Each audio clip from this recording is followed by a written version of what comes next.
এবার যেটা দেখবো সেটা আমরা হচ্ছে ইলেকট্রোফিলিক প্রতিস্থাপন বিক্রিয়ার মাধ্যমে কিভাবে হ্যালোজিনেশন হয়, অর্থাৎ কিভাবে বেনজিনের একটা হাইড্রোজেনকে রিপ্লেস করে প্রতিস্থাপিত করে ক্লোরিন, ব্রোমিন, আয়োডিন ইত্যাদি আসতে পারে।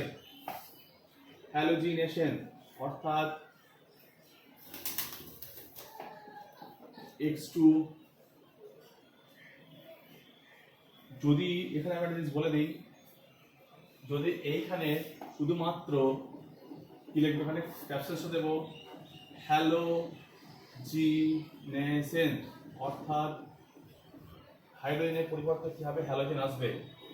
এখানে আমি একটা কথা বলি, যদি আমি এরকম একটা বিক্রিয়া দিই Br2 বেনজিন প্লাস Br2, আর একটা দিলাম বেনজিন Br2 Fe Br3 और Br4 যেখানে একটা দিলাম, এই বিক্রিয়াটা কিন্তু কখনোই হবে না, এই বিক্রিয়াটা কিন্তু হবে। তার কারণ কি, আগে বললাম এটাও স্টেবল কম্পাউন্ড, এটাও স্টেবল কম্পাউন্ড, দুটোই যদি স্টেবল কম্পাউন্ড হয় তাহলে সেই বিক্রিয়াটা কখনোই হবে না। যে কোনো একটাকে রিয়াক্টিভ হতে হবে প্রচন্ড, তাহলে সেই রিয়াক্টিভ হতে গেলে কি করতে হবে, এই জন্য এখানে ইউজ করেছি আমরা, এখানে একটা লুইস অ্যাসিড ইউজ করেছি, অর্থাৎ কিভাবে এটাকে রিয়াক্টিভ করা যায়, কিভাবে বন্ডটাকে ব্রেক করে একটা ইলেকট্রোফাইল জেনারেট করা যায় সেটা আমরা দেখবো। সেই জন্য এই বিক্রিয়াটা কখনোই হবে না, কিন্তু এই বিক্রিয়াটা হবে। এটাকে এই বিক্রিয়াটা কেন হলো না, কারণ এখানে বিবিআর বন্ডটাকে ভাঙা ইজি না, এই পাই বন্ডটা ইজিলি এই বন্ডে ভাঙতে পারবে না, কারণ এটা স্টেবল, এটা স্টেবল। দুটো যে কোনো বিক্রিয়া হতে গেলে যে কোনো একটা রিয়াক্টিভ হতে হবে। তো হ্যালোজিনেশন আমরা কিভাবে করব, হ্যালোজিনেশন করতে গেলে আমাদের কি লাগবে, প্রথমে একটা ইলেকট্রোফাইল জেনারেট করতে হবে, অর্থাৎ একটা ইলেকট্রোফাইল জেনারেট করতে হবে। প্রথমে যদি আমি, এবং এই হ্যালোজিনেশনের ক্রমটাকে বলে দিই আমি, F2 is greater than Cl2 is greater than Br2 is greater than I2, এটা হবে হ্যালোজিনেশনের ক্রম, অর্থাৎ কে ফার্স্টটা রিঅ্যাকশন করবে, কে হাইড্রোজেনকে তাড়াতাড়ি প্রতিস্থাপিত করে, অর্থাৎ কে হাইড্রোজেনকে তাড়াতাড়ি লুইস অ্যাসিড প্রতিস্থাপিত করে এখানে হ্যালোজেন আসতে পারবে। কোনটা ফার্স্ট হবে, প্রথমে ক্লোরিন হবে, তারপর ক্লোরিন, তারপর ব্রোমিন, তারপর আয়োডিন। এবার এখানে একটা দুটো কন্ডিশন আছে, কন্ডিশন হলো ক্লোরিন হচ্ছে প্রচন্ড রিঅ্যাক্টিভ, ক্লোরিন হচ্ছে প্রচন্ড রিঅ্যাক্টিভ, ভীষণ পরিমাণ রিঅ্যাক্টিভ, সেই জন্য নর্মাল কন্ডিশনে এই রিঅ্যাকশন প্রস্তাবিতটা ঘটানো যায় না, ভীষণ রিঅ্যাক্টিভ বলে অন্য মেথডে এই বিক্রিয়াটা করাতে হয়। দ্বিতীয়ত হচ্ছে ক্লোরিন আর ব্রোমিন, এই দুটো খুব সুন্দরভাবে ইলেকট্রোফিলিক প্রস্তাবনের মাধ্যমে এইখানে পরিবর্তে ক্লোরিন আনসার আসবে। কিন্তু আয়োডিনের ক্ষেত্রে আয়োডিন হচ্ছে আবার ভীষণ কম রিঅ্যাক্টিভ, খুব সহজেই আই প্লাস তৈরি করা যায় না, অর্থাৎ ইলেকট্রোফাইল তৈরি করা যায় না। সেই জন্য এখানে একটা অক্সিডাইজিং এজেন্ট ইউজ করা হয়, সেটা হচ্ছে HNO3, যেটা আমরা স্টেপ বাই স্টেপ দেখবো। তো সেই অক্সিডাইজিং এজেন্টের ইউজ করে এখানে ইলেকট্রোফাইল তৈরি করতে হয় এবং রিঅ্যাকশনটা করতে হয়। তাহলে মেন দুটো বিক্রিয়া খুব ইজিলি দেবে কারা কারা, একটা হচ্ছে ক্লোরিন আর একটা হচ্ছে ব্রোমিন, একটা হচ্ছে Cl2 আর একটা হচ্ছে Br2 ইন প্রেজেন্স অফ কি, লুইস অ্যাসিড।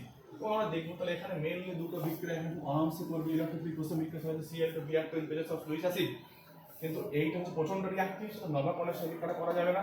আর এইটা হচ্ছে প্রচন্ড কম রিঅ্যাক্টিভ, সেই জন্য ওখানে স্পেশাল এজেন্ট ইউজ করতে হবে, অক্সিডাইজিং এজেন্ট ইউজ করতে হবে HNO3, এবং তার প্রেজেন্সে এই বিক্রিয়াটাকে করতে হবে। এটা আমি আগে বলে নিলাম, এবার আমি স্টেপ বাই স্টেপ দেখবো ক্লোরিনেশন, ব্রোমিনেশন এগুলো। প্রথমে আমি কি দেখবো, ক্লোরিনেশন।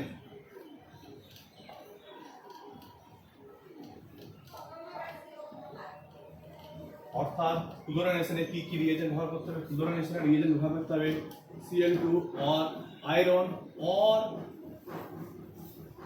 Cl2 FeCl3 और FeCl2, প্রত্যেক ক্ষেত্রে একটা করে আমি লুইস অ্যাসিড ব্যবহার করেছি, অর্থাৎ প্রত্যেক ক্ষেত্রে। এবার এটা ব্যবহার করার কারণটা কি, এটা ব্যবহার করার কারণ হচ্ছে এরকম, Cl যদি আমি FeCl3 এখানে ইউজ করি, তাহলে প্রথমে আমাকে ইলেকট্রোফাইলটা জেনারেট করতে হবে, ইলেকট্রোফাইল তৈরি করতে হবে। প্রথমেই আমাকে ইলেকট্রোফাইলটা জেনারেট, ইলেকট্রোফাইলটা কি হবে, কত পজিটিভ জিনিসটা E+টা তৈরি করতে হবে। কী করে তৈরি করবো, আমি একটু আগে বলেছি এদের শূন্য ডিকক্ষক থাকে, শূন্য ডিকক্ষক থাকে, এরা অনেক কাছ থেকে গ্রহণ করতে হবে, অর্থাৎ এরা লুইস অ্যাসিড হিসেবে কাজ করতে পারে। তো এখানে কি করবে, Cl এর দুটো ইলেকট্রন এই শূন্য ডিকক্ষকে দেবে, দিলে কি তৈরি হবে, এখানে একটা,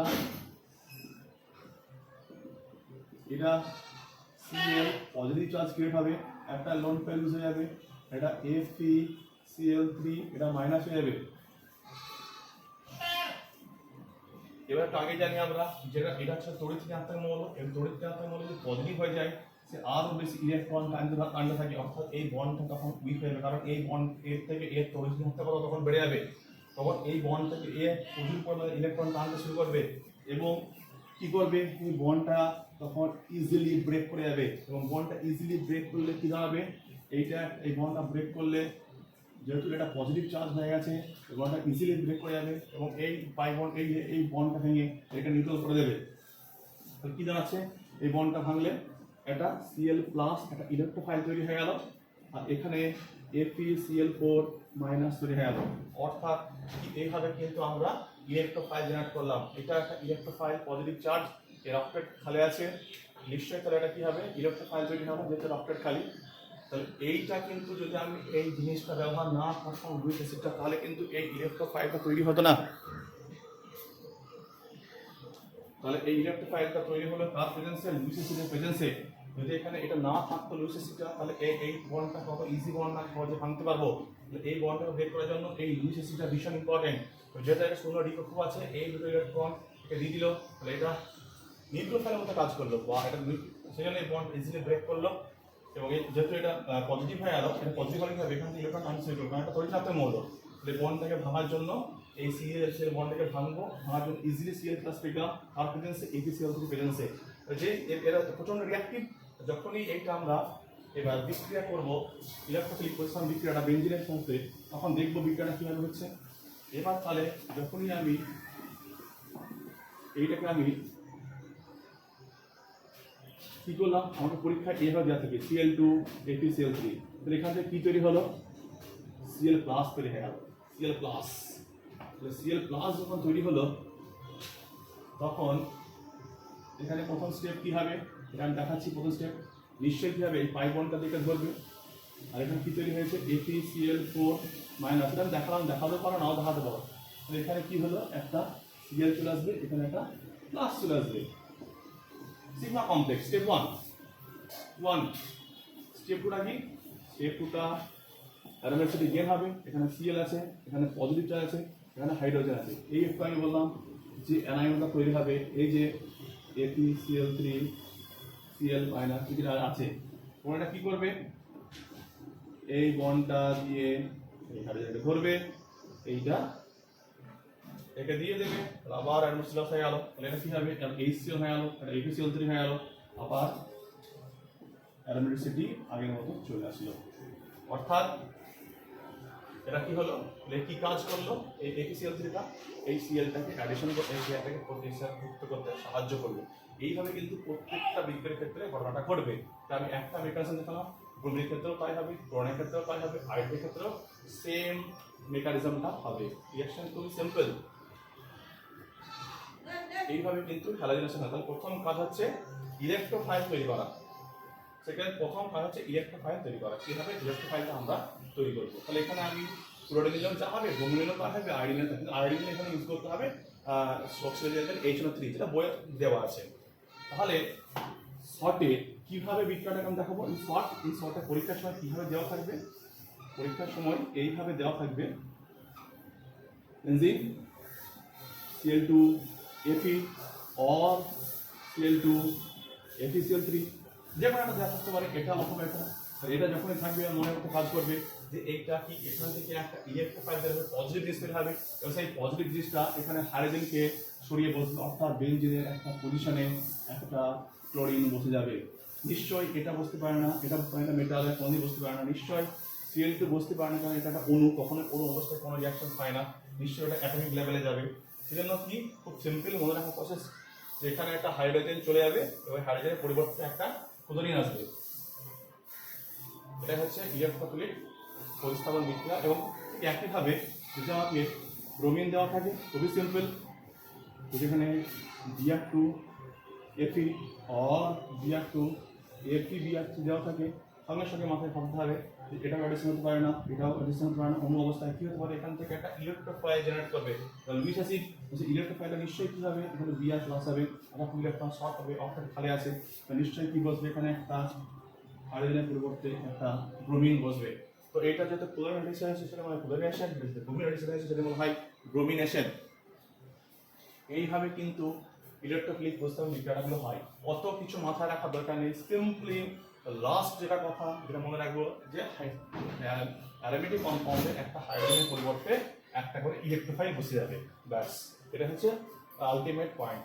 এটা প্রথমে আমরা ডিটেলসে বুঝলাম, কিন্তু আলটিমেট যেটা মাথায় রাখবো যখনই আমাকে কোনো এরকম সিস্টেম দেওয়া থাকবে তখন সেখান থেকে যে ইলেকট্রোফাইল থাকবে সেই ইলেকট্রোফাইলটা যেমন একটা হাইড্রোজেনের পরিবর্তে আমরা বসিয়ে দেবো। আমরা এখানে সবগুলো পজিশনে সেম পজিশন, ছটা পজিশনে সেম, যে কোনো একটা জায়গায় বসাতে পারি।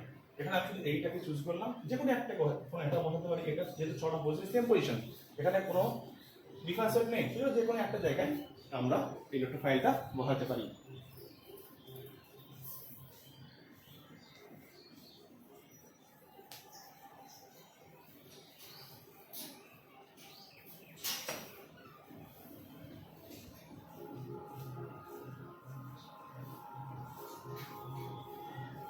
এবার যেটা শিখবো সেটা হচ্ছে নাইট্রেশন।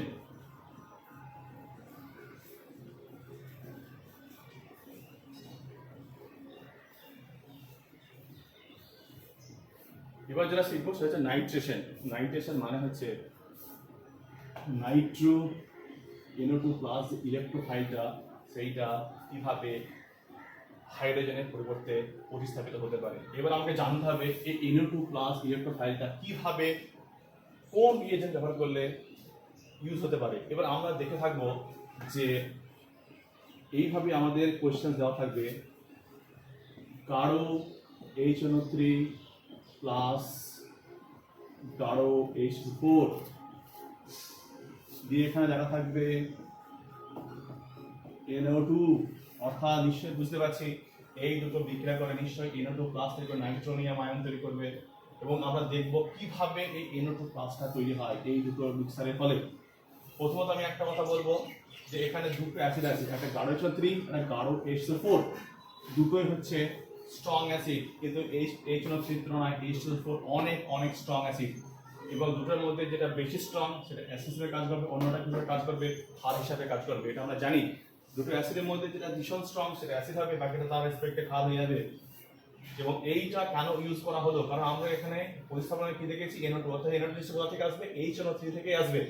তো এটা কেন ইউজ করলাম তার কারণটা কি, এটা না ইউজ করলে বিক্রিয়া হতো, কিন্তু যদি আমরা শুধু গাঢ় হিসেবে ইউজ করি তাহলে এই NO2 প্লাসটা তৈরি হবে, তার পরিমাণটা তার গাঢ়ত্বটা তার কনসেন্ট্রেশনটা খুবই কম তৈরি হবে।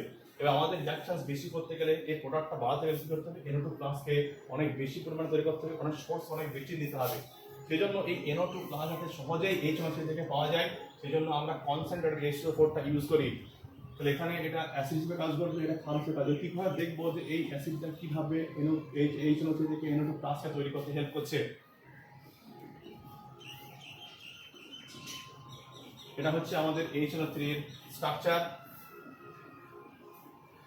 HNO3 স্ট্রাকচার, এখানে যখন আমরা কনসেন্ট্রেটেড H2SO4 ব্যবহার করব, এটা হচ্ছে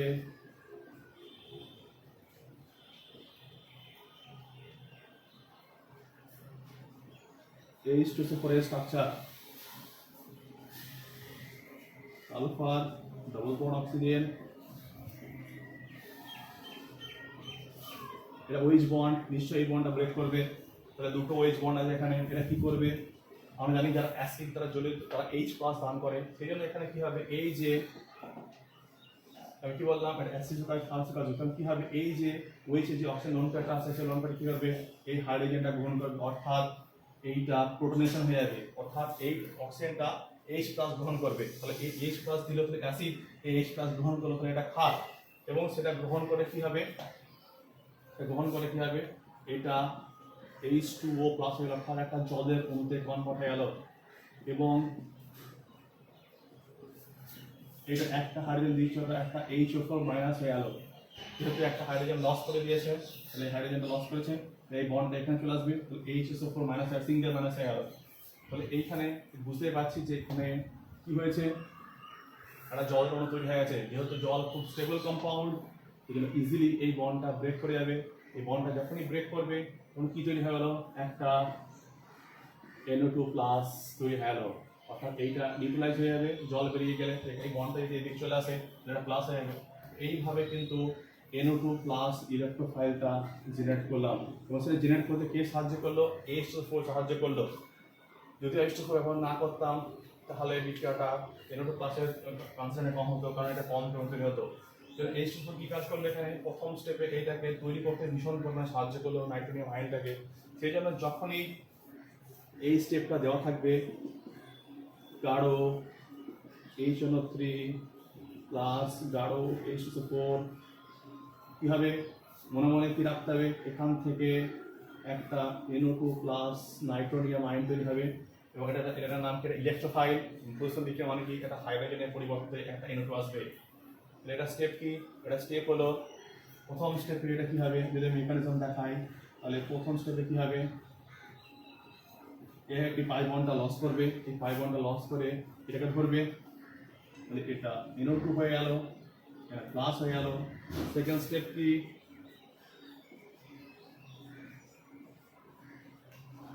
এই যে NO2 আছে, এখানে একটা হাইড্রোজেন আছে, সিস্টেমে কি পড়ে আছে? HSO4 মাইনাস পড়ে আছে। এই মাইনাসটা কি করবে? এই হাইড্রোজেনটাকে ধরবে, তো এটা আবার কি হবে? আবার H2SO4 চলে যাবে, এবং যেহেতু এটা প্লাস হয়ে আছে এটাকে নিউট্রালাইজ করে দেবে, দিয়ে কেমন হয়ে গেল? আবার আগের মতন হয়ে গেল। এইগুলো যদিও দেখানোর দরকার নেই, কিচ্ছু দেখানোর দরকার নেই, শুধু বোঝার জন্য এত জিনিস বলছি। শুধুমাত্র আমাদেরকে জানতে হবে যে রিয়েজেন্টটা বা বিকারের উপর দেওয়া থাকবে সেখান থেকে কোন ইলেকট্রোফাইলটা আসবে। আগে দেখলাম ক্লোরিন, ব্রোমিন, যে ইলেকট্রোফাইলটা আসবে সেই ইলেকট্রোফাইলটা হাইড্রোজেনের পরিবর্তে বসিয়ে দিতে হবে বেঞ্জিনের। তো এইভাবে আমরা কি শিখলাম? ক্লোরিনেশন দেখলাম, নাইট্রেশন শিখলাম। এটা ভীষণ ইম্পর্টেন্ট। যখনই আমাকে এই বিলিয়ন গাঢ় HO3 প্লাস গাঢ় H2SO4 সঙ্গে সঙ্গে মাথায় কাজ করতে হবে, যেখানে NO2 প্লাস ইলেকট্রোফাইল তৈরি হবে, আর ইলেকট্রোফাইল যে তৈরি হলো হাইড্রোজেনের প্রবর্তনটা বেশি হবে, অর্থাৎ এবং মেকানিজমটা কি? প্রথমে এই পাই বন্ড লস করলো, NO2 কে ধরলো, এই H2SO4 মাইনাসের তৈরি হয়েছে, আবার হাইড্রোজেন গ্রহণ করবে। আমি একটু আগে বলেছি অর্গানিক কেমিস্ট্রিতে হাইড্রোজেন স্যাক্রিফাইস করবে, কোথায় হাইড্রোজেন ইজিলি স্যাক্রিফাইস করে দিল তার বন্ডটাকে, এবং এখানে একটা পাই বন্ড হয়ে গেল, এবং এই প্লাসটা নিউট্রালাইজ হয়ে গেল, যে আবার অ্যারোমেটিক হয়ে গেল, এবং একটা তার পরিবর্তে একটা NO2 গ্রুপ চলে এসেছে, অর্থাৎ নাইট্রোবেনজিন তৈরি হয়ে গেল। সুতরাং এইভাবে নাইট্রেশনটা হলো, এবং এখানে H2SO4টা পুরো মেকানিজমটা দেখানো হলো। তোমরা টেক্সট বুকটাকে ভালো করে দেখবি, টেক্সট বুকে প্রত্যেকটা স্টেপ বাই স্টেপ দেখানো আছে এবং করানো আছে। আমি এখানে দুটো জিনিস দেখালাম, একটা হচ্ছে ক্লোরিনেশন, একটা হচ্ছে নাইট্রেশন। এবং পরীক্ষার সময় যখন দেওয়া থাকবে এত কিছু মাথায় রাখার দরকার নেই, শুধুমাত্র পরীক্ষায় দেওয়া থাকবে এইভাবে গাঢ় HNO3 প্লাস গাঢ় H2SO4, সঙ্গে সঙ্গে যখন আরেকটা টেম্পারেচার দেওয়া থাকবে 55 থেকে 60 ডিগ্রি মতো টেম্পারেচার দেওয়া থাকবে। যখন এরকম দেওয়া থাকবে তখন মনে মনে ভাবতে হবে যে এইটার সাথে এইটা বিক্রিয়া করে কি তৈরি করবে? NO2 প্লাস তৈরি হবে। এই NO2 প্লাসটা কী হবে? পরিষ্কার দিতে হবে, একটা হাইড্রোজেনের পরিবর্তে বসে যাবে, ব্যাস। এইটুকু করতে হবে, কোনো রকমের কোনো মেকানিজম দেখানোর দরকার নেই, শুধুমাত্র বুঝতে হবে যে কীভাবে ইলেকট্রোফাইলটা তৈরি হবে, কোন ইলেকট্রোফাইল তৈরি হবে, এবং যে ইলেকট্রোফাইল তৈরি হবে সেটা বেনজিনের হাইড্রোজেনের পরিবর্তে সেটা বসে যাবে। তো এইভাবে আমরা হ্যালোজিনেশন এবং নাইট্রেশনটা শিখলাম। এরপরে আরও আছে সালফোনেশন, অ্যালকাইলেশনস, তো সেগুলো পরের স্টেপে শিখবো। আজকে দুটো জিনিস শিখলাম, একটা হচ্ছে হ্যালোজিনেশন কীভাবে করতে হয়, আর একটা হচ্ছে ক্লোরিনেশন, হ্যালোজিনেশন, আর একটা হচ্ছে নাইট্রেশন। আর হ্যালোজিনেশনের প্রথমেই বললাম ক্লোরিন প্রচণ্ড রিয়াক্টিভ বিক্রমে না, ক্লোরিন ব্রোমিন খুব সহজেই করবে, আয়োডিন আবার করতে চাইবে না, সেজন্য আয়োডিনের ইলেকট্রোফাইল অর্থাৎ এইভাবে দেওয়া থাকবে, আয়োডিনের ক্ষেত্রে I2H3 দেওয়া থাকবে। এই কাজ কী করবে? I2টা ভেঙে এই I+ করতে সাহায্য করবে এইটা নাইট্রিক অ্যাসিডটা, কারণ এই একটা অক্সিডাইজিং এজেন্ট, এই বন্ডটাকে ইজিলি ভেঙে I+ তৈরি করবে, এটাকে I2 করতে সাহায্য, I+ করতে সাহায্য করবে এই অক্সিডাইজিং এজেন্টটা। সেই জন্য যেহেতু এটা প্রচণ্ড কম রিয়াক্টিভ,